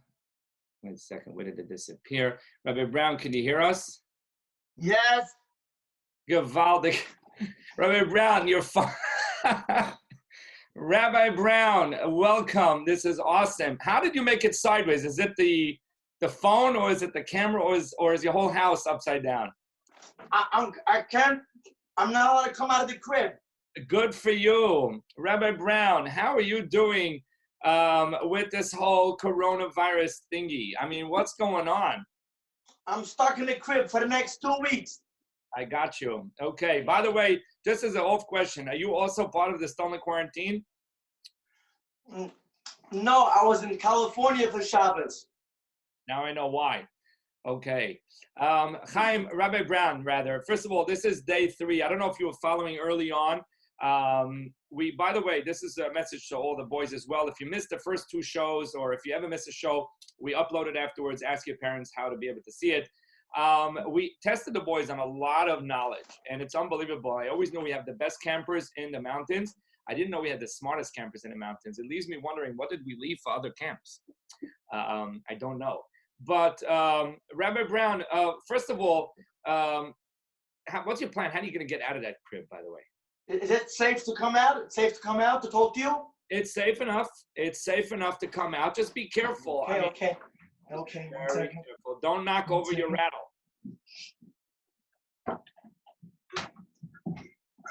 Ah, there we go. Valdik, welcome. Rabbi Brown, how are you? I can't see you, Rabbi. You can't see me because I'm up there. You went into the crib now? No. I'm not sure how to do us side by side. There's got to be a way. You know what? Because I spotlighted you. If I don't spotlight you, it's probably going to do it. Cancel spotlight video. You sure? You sure I don't have to go back in my crib? You sure it's safe, Rabbi? Right? You sure? You see me now? You see me now? 1 second. Do I see you? Yes, I see you, Rabbi. God, how are you? Look at me. Other than a few more white hairs, I'm doing great. I also have a white hair. Yes, yep. Look. That's from your shirt. Very good. If you'd be wearing a blue shirt, you'd be wow. Okay, so what's going on, Rabbi Brown? Tell us a little bit about Monsey, because I'm stuck. Not only I'm stuck in Brooklyn, I'm stuck in one room, in one apartment building in Brooklyn. So I really don't know what's going on with the outside world. So what's happening is so Stolen Shul was the first one to close down from all the shuls in Bar Park, Monsey, and Lakewood. By now, I think most shuls in Monsey also closed down, or if not closing down. Yeah. Well, let me correct that term. I think it's temporarily moving to homes. It's not shutting down, chas v'shalom, closing down. It almost sounds like I said shutting. You said closing down. Closing. I would never say shutting. Yes, Shul shutting. I would never. Never. Gewaldig. Okay, look. I mean, so we've been doing this show here, keeping the kids. I thought it was going to be to keep the kids busy. It keeps me quite busy, to be honest. It gets me out of trouble. I don't fight with anybody this way. You know what's gewaldig? I did a chasana 2 nights ago. 2 nights ago. 1 second. I'm trying to get out of this room, and the door is not opening. Because you prepared a lock so your kid can't get out in the middle of the night. Now you're taking your own medicine. And now it came back to bite me. Exactly. Okay, basically that's Zoe. So I did a chasana 2 nights ago in the Atrium Hall in Monsey. Atrium Hall, it's a pretty big hall, and they had 4 rooms. The chasana was in 4 rooms. So instead of walking into a chasana and you have seating card telling you which table to go to, they had room cards. Wow. Chassan's friends, room 4. Chassan's family, room 3. Kalo's uncles, room 2. Kitzer. That's how it was. Oh, wow. And we did a chasana. It was a roomy chasana. It was a roomy chasana. Very roomy chasana. Very roomy. And and the manager was very, very strict, that only 50 people at a time allowed to be in a room.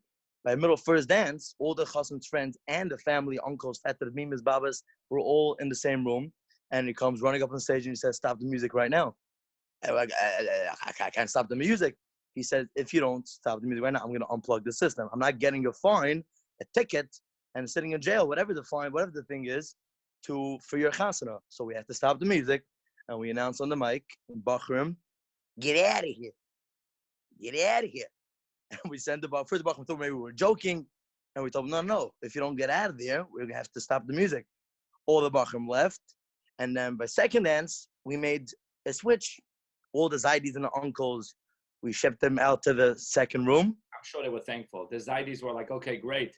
It was good. Nobody was complaining about the sound. The chasana was over at 11:30. And last night, I did a bar mitzvah. I did a bar mitzvah last night from 5 o'clock to 8 o'clock. You know how many tables were set up?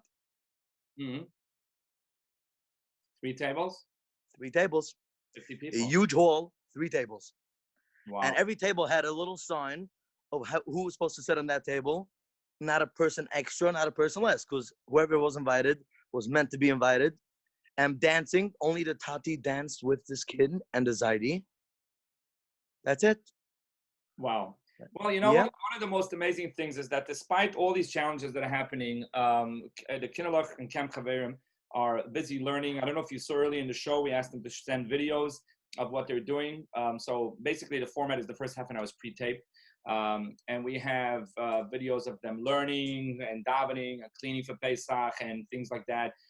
So the boys are doing amazing. So one of the things I wanted to talk about before we run out of time, because we could talk about a lot of different things, is I wanted to ask the boys to share with us what was their favorite activities. And then I want your comments on that. And if we have time, we'll talk about what kind of activities we can add to this for this year. But before we do that, I want to give a shout out for a boy whose birthday is today. Yes, a boy whose birthday is today. And the boy's name is Ellie Engelman. Ellie Engelman, happy birthday to you. Ellie Engelman's birthday is today. And we're wishing him a happy birthday from afar. Okay, so that's it, a shout out. So emotional. Very emotional, very emotional. Birthday don't get pushed off because of the virus, right? No, Birthday still happen? Age. I also thought I was like going to stop aging, but apparently that doesn't happen. So all birthdays are still on. What? I had a birthday. It was supposed to be tonight, a bar mitzvah. I'm supposed to play at bar mitzvah. And they canceled the bar mitzvah. I wanted to know if he becomes an alte ingler, like an alte bucher. Mm-hmm. I wanted to know if he becomes an alte ingler. Uh-huh. Yeah, no, so I don't, I don't know exactly what the rules are. If maybe time gets suspended, maybe even goes backwards. Like maybe the ticket I got for last week's parking is not negea anymore. Oh. Okay, your mother wants the charger. I'll give you the charger. It's in my briefcase. Here, give it a charger. Okay, good. I'm trying to run it because, we had mommy school this morning. Everybody had their own computer to do their work on. And okay, so what I want to do is I'm going to lower all hands.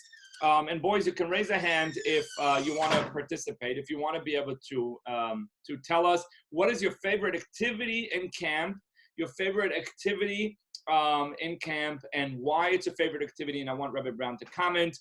Favorite activity, raise hands if you want to. Okay, thank you. They need WD-40 for that door. Okay, so favorite activity. Amram Fisher, you are on. Amram Fisher. Sports. Amram, what's going on? Baruch Hashem, good. What's your favorite activity? Sports. You like sports. Tell me more about sports. What part of sports do you like? Basketball, baseball. Basketball and baseball. How about hockey? Hockey, I don't like so much. Oh, you don't like hockey? What did hockey do wrong? I don't like it. Okay, fine. I'm listening. Rabbi Brown, do you know why I like hockey? Let's see if Rabbi Brown knows why I like hockey. I like hockey. You're not Canadian. No, I'm not Canadian. Even though we have Rabbi likes the Canadians. What? Rabbi is sticking up for the Canadians. I am. By the way, they were on yesterday, and we spoke a little bit, and they were inviting you to come to Canada for a Shabbos. By the way, okay, maybe we'll get them on a little bit later. But they invited you for a Shabbos. Okay. They're closing the borders now. I know that. So before they close, maybe you got to get in. But okay, no. But when things settle down, you're invited to Canada for a Shabbos at the Grosses. But you know why I like hockey? Let's see. Maybe the Fishers know. Do you know why I like hockey, Amram? No. I'm going to tell you the secret. Don't tell anybody because only 140 people are listening. I don't want the rest of the world to know. And that is because I'm not good at sports. So basketball, you really have to aim a lot more. Like you have to even just passing, you got to know what you're doing. Because when I try passing, it lands up by the other team's hands. So I don't like passing. And I don't know how to bounce. And and all the other sports, baseball, you got to hit the ball. You got to run. All of those are too complicated for me. But hockey, you just got to hit the ball and run and hit the ball. And that I could do. And I could play hockey for hours and the ball never makes it into the goal. But who cares? I run around. That's why I like hockey. You know what sport I like? Other than driving the golf cart. What sport do you like, Reverend Brown? I don't know, because you're always doing your favorite sport, driving the golf cart. I do it as a part-time. My main hobby and my main sport that I like is volley. You know why? You don't have to run. The ball comes to me. I like that. I was just going to say that. You don't have to. I don't have to run to the ball. The ball comes to me. If it comes to me, I hit it. If it didn't come to me, it's the other guy's fault. L'chaim, l'shulam. Next. I like that. Okay, awesome. Great job, Amram Fisher. Good to see you. How are you managing with this? I should ask, how's your mother managing with this? You being home? She's okay. First day, so. Why? Which Cheder are you? Chassan Sofer. Some Sofer had still had Cheder yesterday. Yeah, they had Cheder Sunday, Monday, Tuesday, and today is the first day off. Wow, somebody there must be getting paid by the hour. Unbelievable. Can I switch my kid to Chassan Sofer and get them to have Tuesday backwards? Maybe. Rabbi Brown, we had this question about how does it work with mommy school? Like, because, you know, I saw somebody posted this morning is that I'm running mommy school and by 11 o'clock I had to send one of my kids out. So what happens when you're running mommy school and the kids misbehave? Do you call the principal and you say, hey, you got to come talk to me. You got to take him home. You got to take him with you. I have different costumes for the teacher, for the Rebbe, and I have a different costume for the Manal. So when my son doesn't behave when I'm the Rebbe, I tell him I'm going to Manal. I go out of the room. I run upstairs. I change into my Manal costume. I have a different voice. I have more of a deeper voice like this, more of a Manal voice, and I take care of the situation. Then I go run back. When the Rebbe comes back, and he says, don't make me call the Manal again. And it works. Okay. That's awesome. Okay. Thank you very much, Amram. Let's call on another boy. Again, if you want, keep your hands raised and we'll call on you. We got with us Fastag. Dovi Fastag, you're on. Dovi, can you start your video? Where's Dovi Fastag? There we go. Hi. What's happening, Dovi? Can lower it because we're only seeing your head. Very good. Dovi, what's going on? Baruch Hashem. So talk to us, Dovi. What is your favorite activity in camp?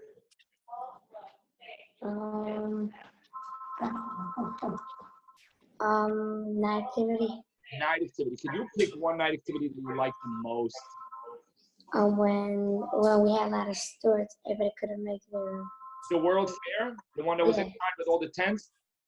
That's my favorite also. Rabbi Brown, can you just share with the boys a little bit just how much work went into the World Fair? Because I got to tell you something.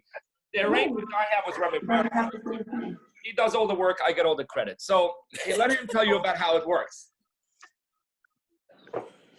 Rabbi Brown, tell us a little bit about what went into that. Oh, wow. First of all, I think it was probably one of the first things we discussed by the first camp meeting, me, Rabbi, and Kivi. I think one of the first things we discussed is the World Fair because it is such a big deal. Right. And so much preparation, so many little details. Who thought of this idea? I have some phenomenal stuff for this year's World Fair. Phenomenal stuff. When we meet, I'm going to tell you we got some real Jakav ideas. Jakav, how do you say Jakav in English? Vintage. I guess. Real, beautiful, interesting. Quirky. Maybe a combination of quirky. Something. Yeah, so, go on, Rabbi Brand. Sorry. So yeah, it was so many details because it's not just about the people in camp. It's not just the staff in camp that have to put something together. There's also outside people involved. So we need to make sure they become available. If I'm not mistaken, Rabbi, I think we had to move some dates we had to call other camps to move around some dates of some of the people that had to come and tell them, by the way, could you push off your thing for another day or a few hours before so we could have the sushi guy come to us? No, I think so. If I'm not mistaken, we had something like that. Then there's the things coming from Amazon, all the boxes. And so once something comes, we don't know for sure how it works. We have to test it. Everything, every booth that the kids actually did was tested the night before, right?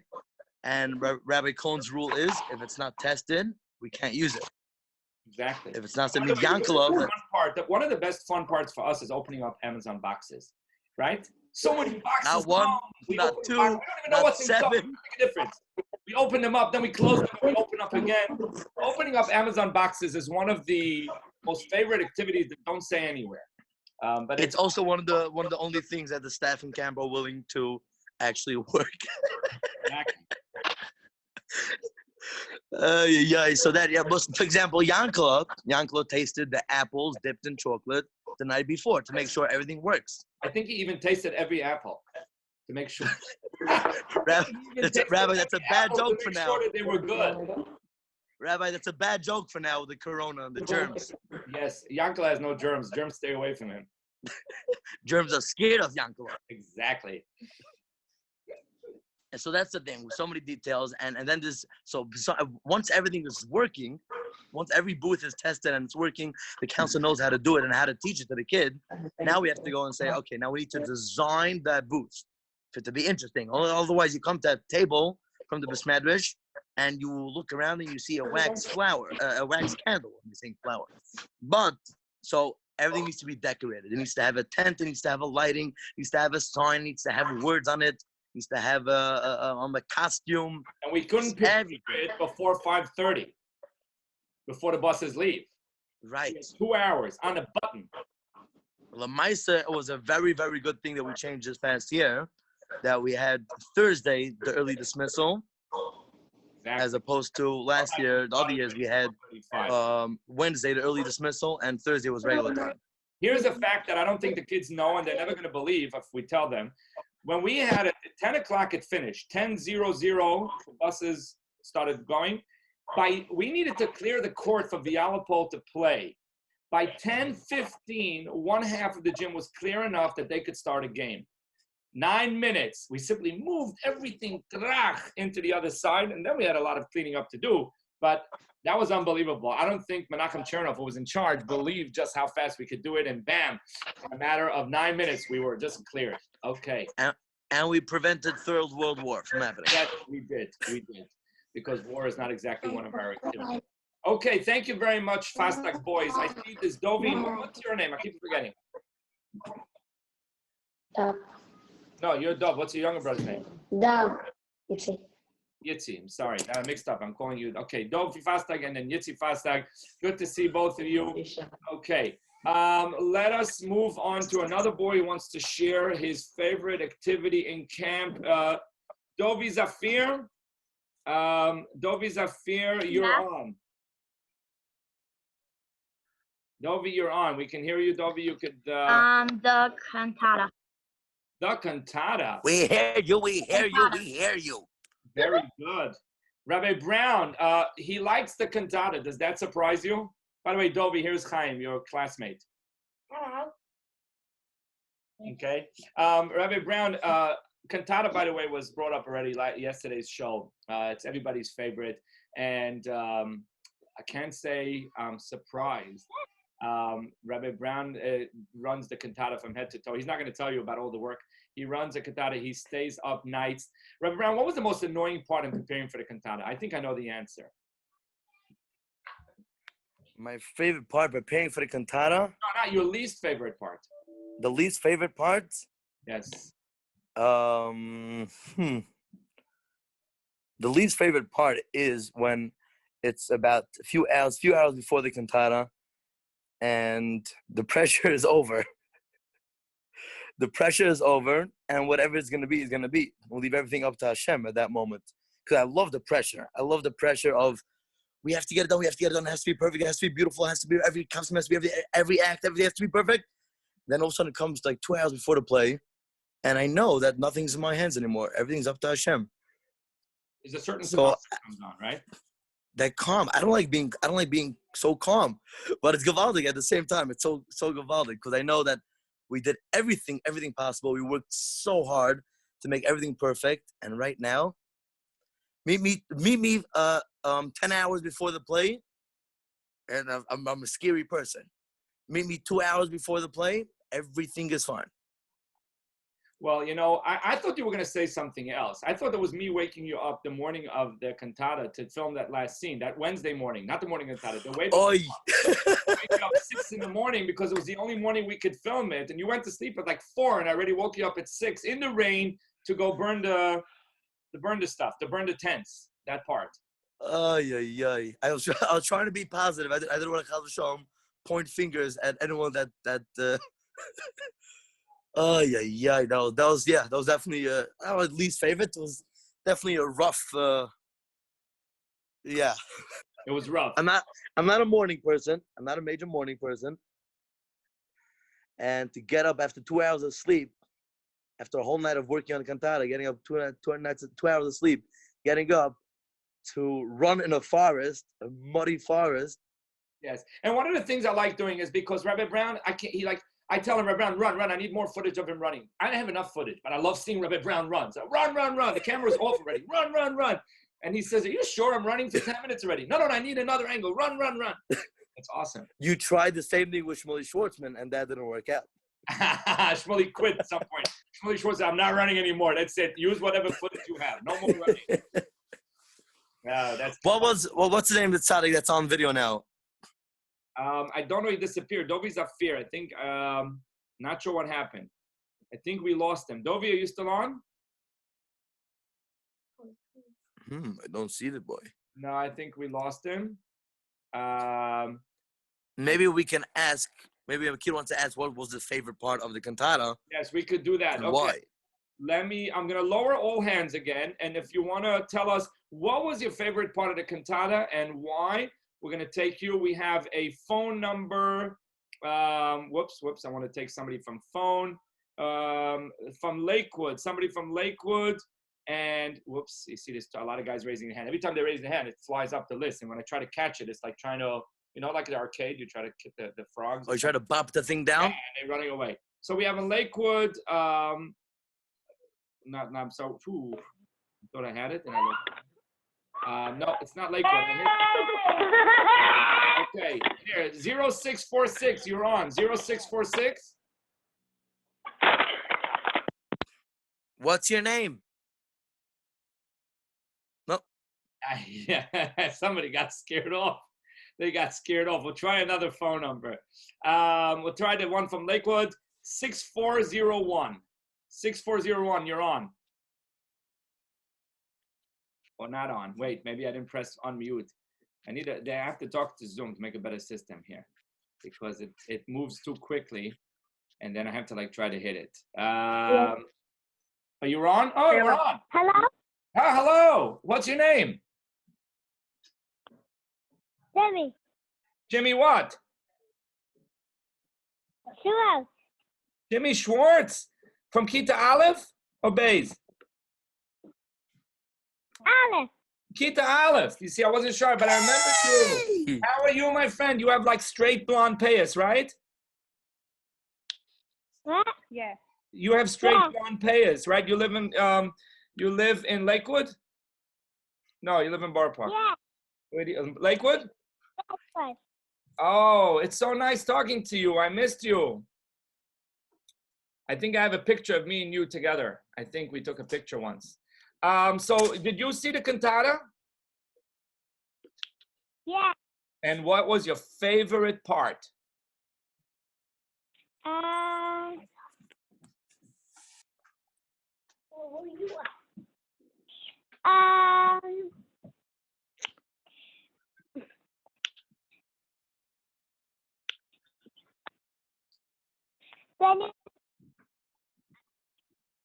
Which part you broke off? Which part? Speak up. Yeah. I guess you had more than one favorite part. We can't hear you, Shimmy. He's having a hard time choosing. So many favorites, right? Choir. The choir. Where's Yanko? We got to tell Yanko. The choir. Yanko. Yankola. Not here. Oh. Thank you, Shimmy. Thank you so much. It's so good to hear from you, Shimmy. Awesome. Okay, let's pick another boy who can tell us what was their favorite part of the cantata. Hananya, you are on. Hananya? Oh, yeah. Hananya, you can turn on your video if you want. It's up to you. No. You'd rather not. That's okay. Actually, I could. You could. I asked you to start. You could start it. It's if you want. Are you wearing your teddy bear pajamas? That's why No. you're embarrassed? Not wearing it. So, Hananya, go right on and turn it on if you want. Your fire truck? There we go. We got Hananya. Hananya. Good to see you. Hananya, remind me your last name. Kleiman.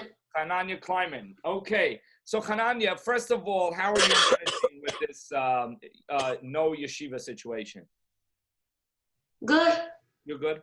Okay. So far, so good. You're not bored yet? No.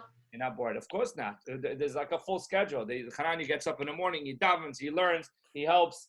Unbelievable. Hanani, what was your favorite part of the cantata? When Shmuley Schwartzman gave Chaim Brown a smack in the face. Whoa! Why? Why? It was cool. Yeah, should I come to your house and do something cool?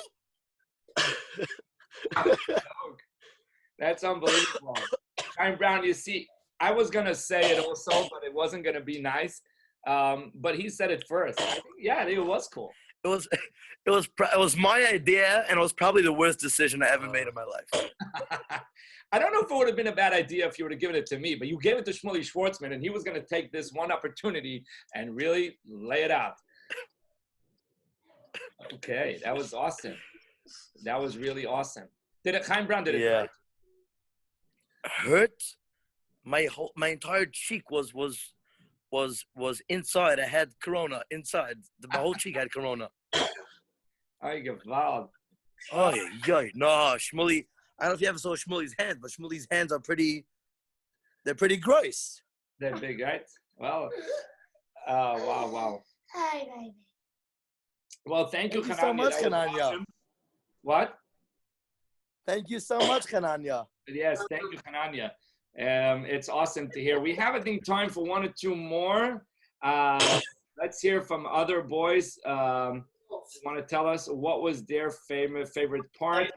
Yossi Frost. Yossi Frost. Come on. Yeah. Oh, there we go. The Frost brothers. What's going on, Yossi? And what's your brother's name? I know your brother. Oh, we have two brothers.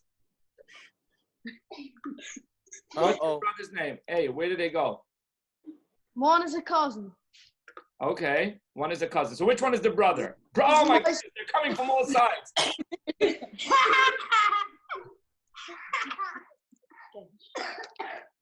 Okay. No coughing. No coughing. Coughing. Don't cough to the screen. Who knows? Okay. So Yossi, introduce your brother. What's your brother's name there? Moishi. Moishi. And what's the one with the tissue? What's his name? Zevi. Zevi. Stop coughing. Stop coughing.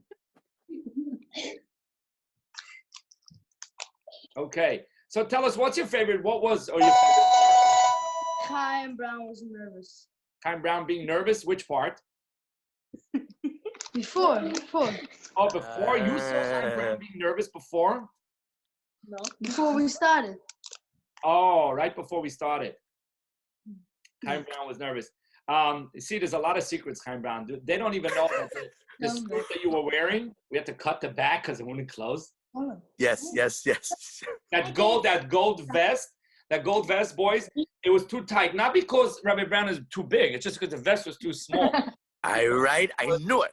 Exactly. So it wouldn't close. So we sliced it down the back and we taped it so the buttons would close nicely. And whatever happened in the back, nobody had to know. Me and Rabbi Cohn are available for all seamstress needs. Any suits for Pesach need to be hemmed up, the pants, the hosen, cuffs.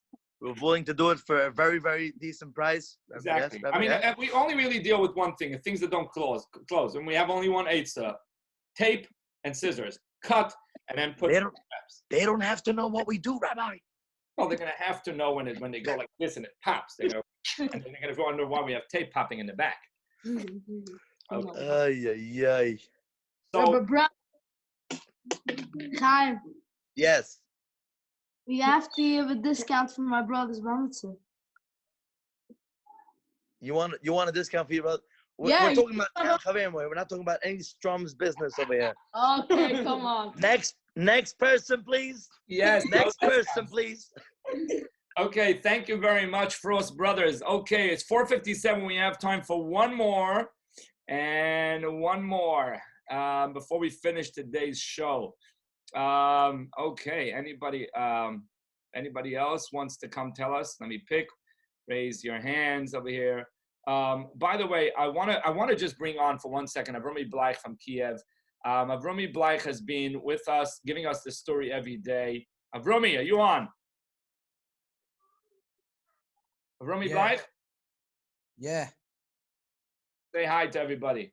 Не предлагай, я не прыгай, я прыгай, точно я Хорошо, хорошо. Я прыгай, точно я только пришел, ног начала, вот это.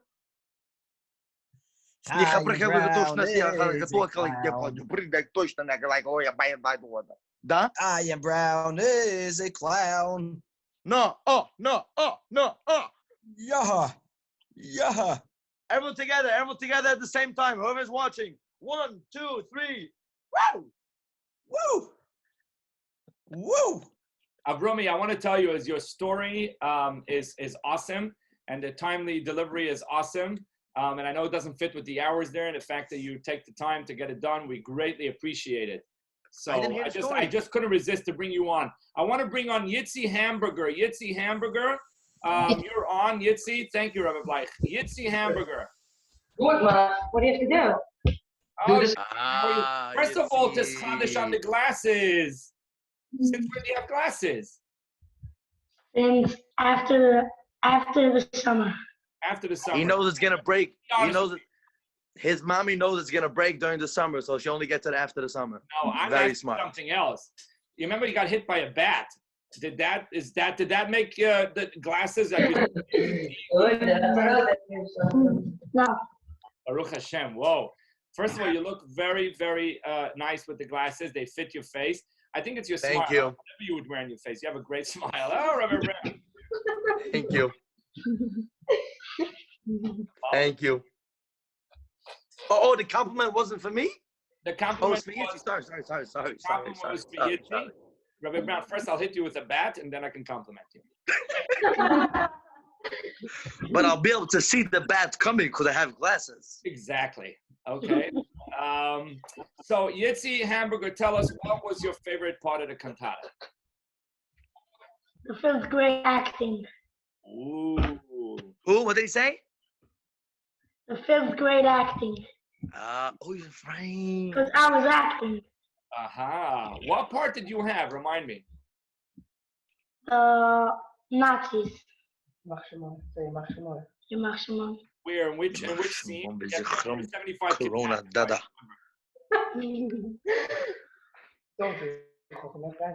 You could say, instead of Yimach Shema, you could say Corona. It's the same Yimach Shema. Corona. Nazis, Corona. Which part did you act? I had the Partizan is involved. Oh, right. I remember, actually. Rabbi Cohen, could we agree that this year's 5th grade, I hope no one else is watching from the 6th grade or from other years. I think this year's 5th grade was one of the better ones we ever had.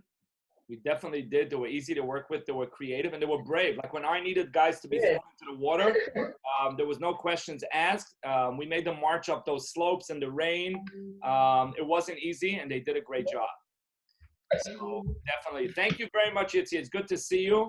Rabbi Brown, we're going to finish up the show. Do you have any few words before the end of today's show for the boys? And by the way, before you respond, Rabbi Brown, just want to let the boys know is that the show is every day from 3 to 5. We're still accepting videos of what you're doing during this coronavirus. Send us a 7 seconds clip.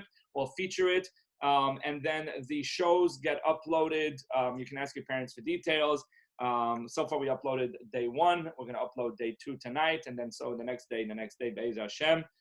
Boys, keep on shtiging, keep on doing well. It's amazing. It's so good to see everyone. So good to see everyone. Unbelievable, Rabbi Brown. This is unbelievable. You have, without Corona, we never saw anyone, all the campers during the year like this. This is Gavaldi. We get to see everyone. More than that, Rabbi Brown. When was the last time Rabbi Brown spoke to me for 40 minutes straight? He's always busy. Baruch Hashem, I caught him. You want to discuss the other things now also? Or yeah, I guess we'll just end the meeting and then don't run away and then I can discuss anything you want. Me and you will stay. Okay, everyone leave. None of your business. Everyone leave, please. We have things to discuss. Anyways, okie doke. Boys, it's been a pleasure seeing you, a pleasure being with you. Everybody take 10 minutes now. Go over to your parents and say, Mommy, Tati, what can I do to help in the house? 10 minutes, just 10 minutes. From Chaverimboyz, go right now. Ask your parents what you can do to help. And we'll see you tomorrow at 3 o'clock. So long. As always, it's beautiful. I'm a chaya to see you. And again, happy birthday again for Ellie Engelman. It's mazel tov for you on your birthday. Be'ez Hashem, you'll have another birthday next year. Okie doke. Everybody, good to see you. Hatzloch, have a great day, everybody. Thank you, Rabbi Brown, and thank you all the participants. Thank you, Rabbi Blythe. We'll see you all tomorrow at 3 o'clock.